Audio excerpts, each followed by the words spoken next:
Simón Bolívar, in full Simón José Antonio de la Santísima Trinidad Bolívar y Palacios, was a Venezuelan military and political leader who played a leading role in the establishment of Venezuela, Bolivia, Colombia, Ecuador, Peru and Panama as sovereign states, independent of Spanish rule. Bolívar was born into a wealthy, aristocratic Creole family and, like others of his day, was educated abroad at a young age, arriving in Spain when he was 16 and later on moving to France. While in Europe, he was introduced to the ideas of Enlightenment philosophers, which gave him the ambition to replace the Spanish as rulers, taking advantage of the disorder in Spain prompted by the Peninsular War. Bolívar began his campaign for independence in 1808, appealing to the wealthy Creole population through a conservative process,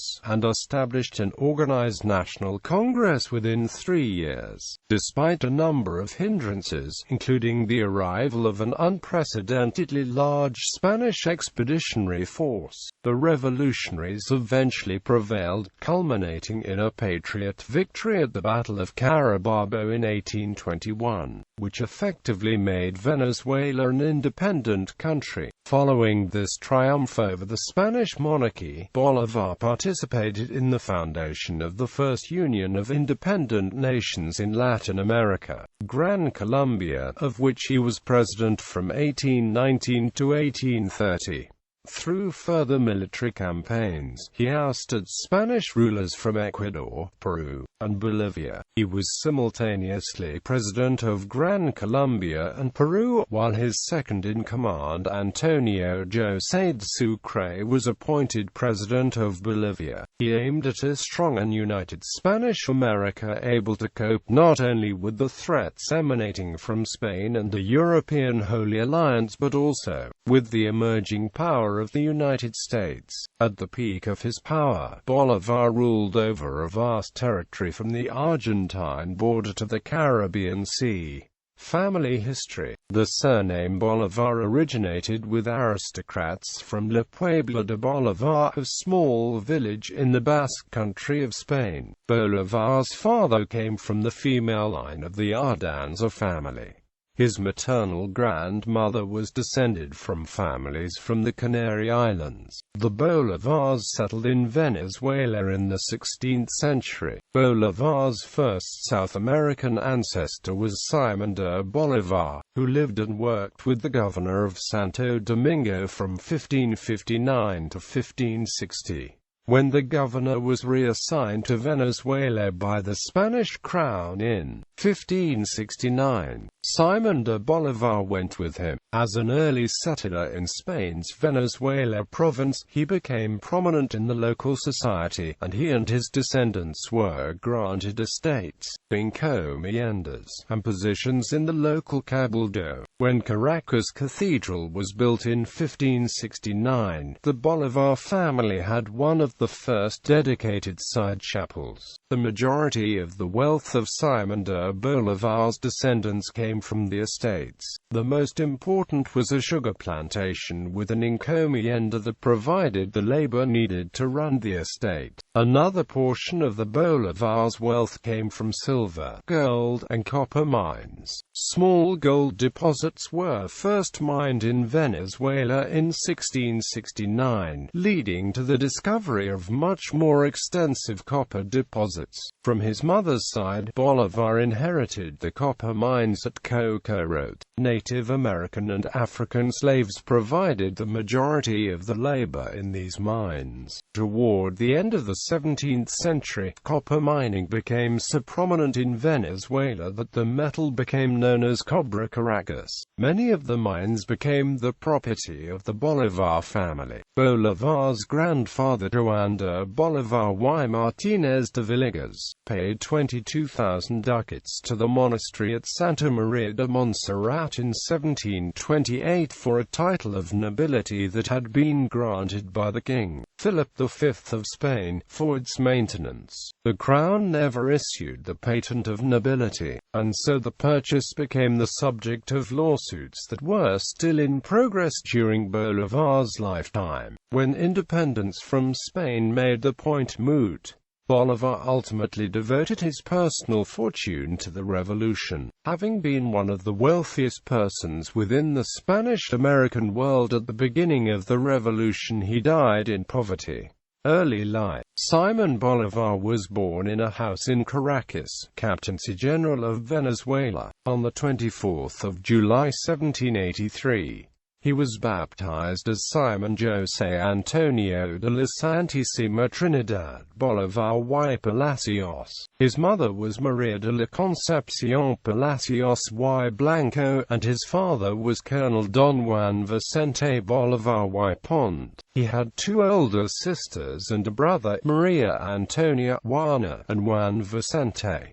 Another sister, María del Carmen, died at birth. When Bolívar was an infant, he was cared for by Doña Inés Manciba de Millas and the family's slave, Hipólita. A couple of years later, he returned to the care of his parents, but this experience would have a major effect on his life. His father died before Bolívar's third birthday, and his mother died when he was almost 9. After his mother's death, Bolívar was placed in the custody of an instructor, Miguel José Sanz, but this relationship did not work out and he was sent back home. He went on to receive private lessons from the renowned professors André Bello, Guillermo Pellegrin, José Antonio Negrete, Fernando Vides, Father Andújar, and Don Simón Rodríguez, formerly known as Simón Carreño. Don Simón Rodríguez became Bolívar's teacher, friend and mentor. He taught him how to swim and ride horses, while, at the same time, taught him about liberty, human rights, politics, history, and sociology. Later in life, Rodríguez was to be pivotal in Bolívar's decision to start the revolution, instilling in him the ideas of liberty, enlightenment, and freedom. In the meantime, Bolívar was mostly cared for by his nurse, the slave Hipólita, whom he later called the only mother I have known. When Bolívar was 14, Don Simón Rodríguez had to leave the country after being accused of involvement in a conspiracy against the Spanish government in Caracas. Bolívar then entered the military academy of the militias de Aragua. In 1800 he was sent to Spain to follow his military studies in Madrid, where he remained until 1802. Back in Europe in 1804 he lived in France and traveled to different countries. While in Paris, he witnessed the coronation of Napoleon in Notre Dame, an event that left a profound impression on him. Even if he disagreed with the crowning, he was highly sensible to the popular veneration inspired by the hero.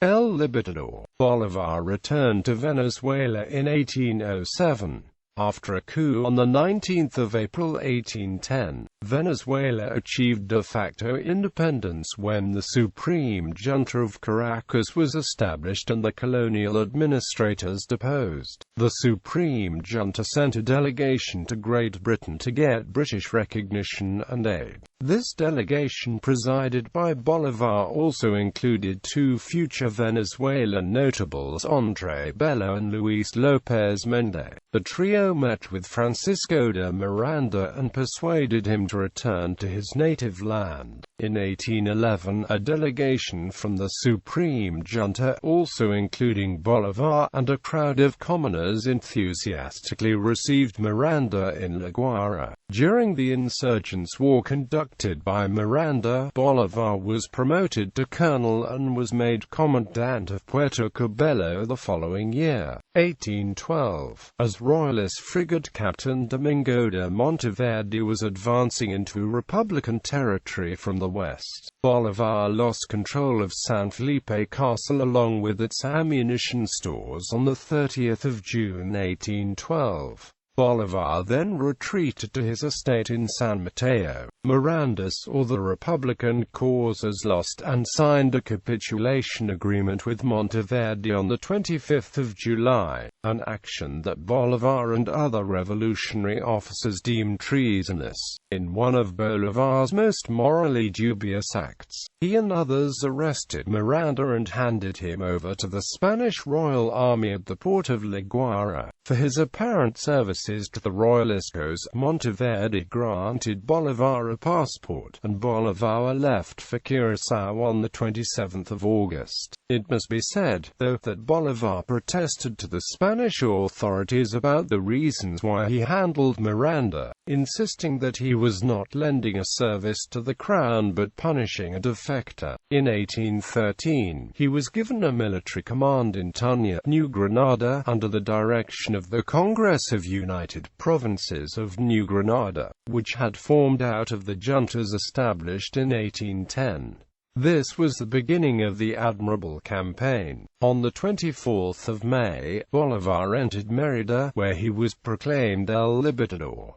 This was followed by the occupation of Trujillo on the 9th of June. 6 days later, on the 15th of June, Bolívar dictated his famous decree of war to the death, allowing the killing of any Spaniard not actively supporting independence. Caracas was retaken on the 6th of August 1813, and Bolívar was ratified as El Libertador, establishing the Second Republic of Venezuela. The following year, because of the rebellion of José Tomás Boves and the fall of the Republic, Bolívar returned to New Granada, where he commanded a force for the United Provinces. His forces entered Bogotá in 1814 and recaptured the city from the dissenting Republican forces of Cundinamarca. Bolívar intended to march into Cartagena and enlist the aid of local forces in order to capture the royalist town of Santa Marta. In 1815, however, after a number of political and military disputes with the government of Cartagena, Bolívar fled to Jamaica, where he was denied support.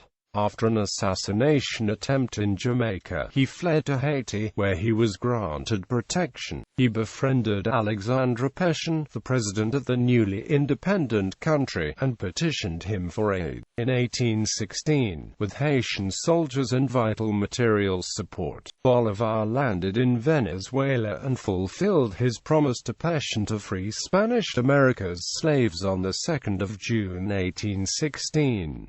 In July 1817, on a second expedition, he captured Angostura after defeating the counter-attack of Miguel de la Torre. However, Venezuela remained a captaincy of Spain after the victory in 1818 by Pablo Murillo in the Second Battle of La Puerta. On the 15th of February 1819, Bolívar was able to open the Second National Congress in Angostura, in which he was elected president and Francisco Antonio Zia was elected vice president. Bolívar then decided that he would first fight for the independence of New Granada, to gain resources of the viceroyalty, intending later to consolidate the independence of Venezuela. The campaign for the independence of New Granada was consolidated with the victory at the Battle of Boyacá on the 7th of August 1819. Bolívar returned to Angostura, where Congress passed a law forming the Republic of Greater Colombia on the 17th of December, making Bolívar president and Zia vice president, with Francisco de Paula Santander vice president on the New Granada side, and Juan German Rocho vice president on the Venezuela side. Murillo was left in control of Caracas and the coastal highlands. After the restoration of the Cadiz Constitution, Murillo ratified two treaties with Bolívar on the 25th of November, 1820, calling for a 6-month armistice and recognizing Bolívar as President of the Republic. Bolívar and Morillo met in San Fernando de Apure on the 27th of November, after which Morillo left Venezuela for Spain, leaving Latorre in command. From his newly consolidated base of power, Bolívar launched outright independence campaigns in Venezuela and Ecuador. These campaigns concluded with the victory at the Battle of Carabobo, after which Bolívar triumphantly entered Caracas on the 29th of June 1821. On the 7th of September 1821, the Gran Colombia was created, with Bolívar as president and Santander as vice president. Bolívar followed with the Battle of Bombona and the Battle of Pichincha, after which he entered Quito on the 16th of June 1822. On 26 and the 27th of July 1822, Bolívar held the Guayaquil Conference with the Argentine General José de San Martin, who had received the title of Protector of Peruvian Freedom in August 1821 after partially liberating Peru from the Spanish. Thereafter, Bolívar took over the task of fully liberating Peru. The Peruvian Congress named him Dictator of Peru on the 10th of February 1824, which allowed Bolívar to reorganize completely the political and military administration. Assisted by Antonio José de Sucre, Bolívar decisively defeated the Spanish cavalry at the Battle of Junín on the 6th of August 1824. Sucre destroyed the still numerically superior remnants of the Spanish forces at Ayacucho on the 9th of December 1824. On the 6th of August 1825, at the Congress of Upper Peru, the Republic of Bolivia was created. Bolívar is thus one of the few men to have a country named after him. Bolívar returned to Caracas on the 12th of January 1827, and then back to Bogotá on the 10th of September 1827 to assume absolute power. He set the date of the Constituent Congress, the 2nd of January 1830, as the day he would surrender power. Proclamation of presidency. Bolívar had great difficulties maintaining control of the vast Gran Colombia. In 1826, internal divisions sparked dissent throughout the nation, and regional uprisings erupted in Venezuela. The new South American Union had revealed its fragility and appeared to be on the verge of collapse. To preserve the Union, an amnesty was declared and an arrangement was reached with the Venezuelan rebels. But this increased the political dissent in neighboring New Granada. In an attempt to keep the nation together as a single entity, Bolívar called for a constitutional convention at Acana in March 1828. Bolívar's dream was freedom for all races in the Americas. He not only liberated the slaves of African origin, but also promoted social inclusion for the indigenous populations. But while an idealist, he was also a realist that understood that a federation like the one founded in the United States was unworkable in his part of the world. For this reason, and to prevent a breakup, Bolívar sought to implement a more centralist model of government in Gran Colombia, including some or all of the elements of the Bolivian constitution he had written, which included a lifetime presidency with the ability to select a successor. This move was considered controversial in New Granada and was one of the reasons for the deliberations, which met from the 9th of April to the 10th of June 1828.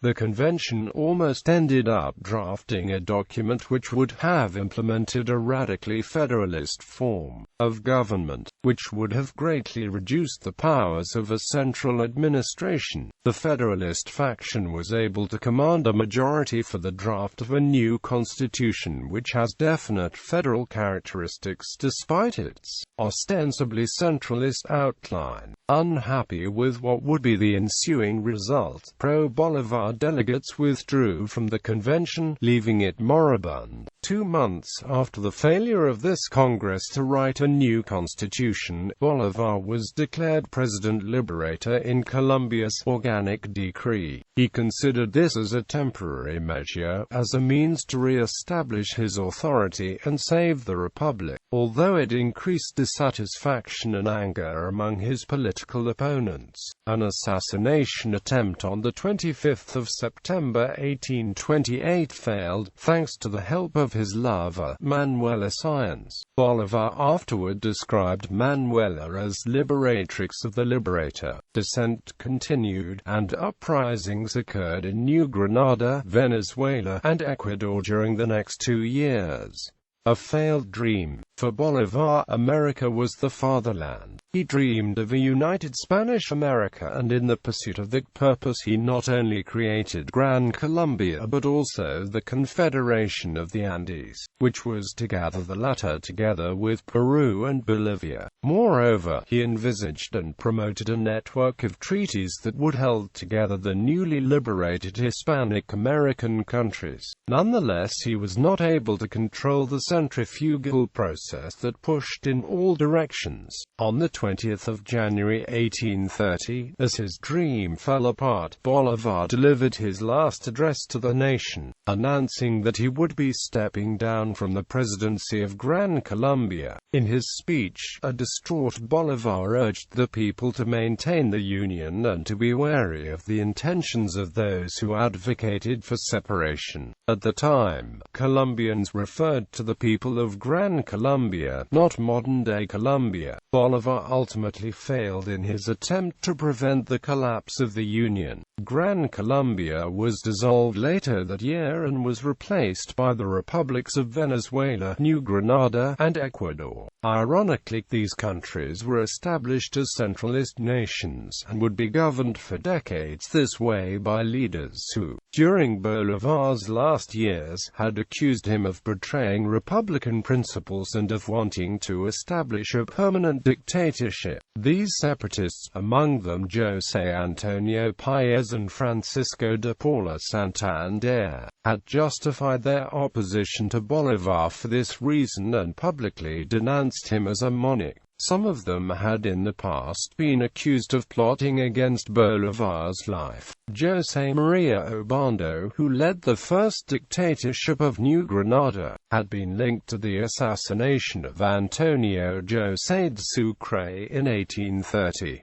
Sucre was regarded by some as a political threat because of his popularity, after he led a resounding patriot victory at the Battle of Ayacucho, ending the war against the Spanish Empire in South America. Bolivar also considered him his direct successor and had attempted to make him vice president of Gran Colombia after Santander was exiled in 1828. For the rest of the 19th century and into the early 20th century, the political environment of Latin America was fraught with civil wars and characterized by a socio-political phenomenon known as caudillismo. This was characterized by the arrival of an authoritarian but charismatic political figure who would typically rise to power in an unconventional way, often legitimizing his right to govern through undemocratic processes. These caudillos would maintain their control primarily on the basis of the personality and a skewed interpretation of the popularity and what constituted a majority among the masses. In his deathbed, Bolivar envisaged the emergence of countless caudillos competing for the pieces of the great nation he once dreamed about,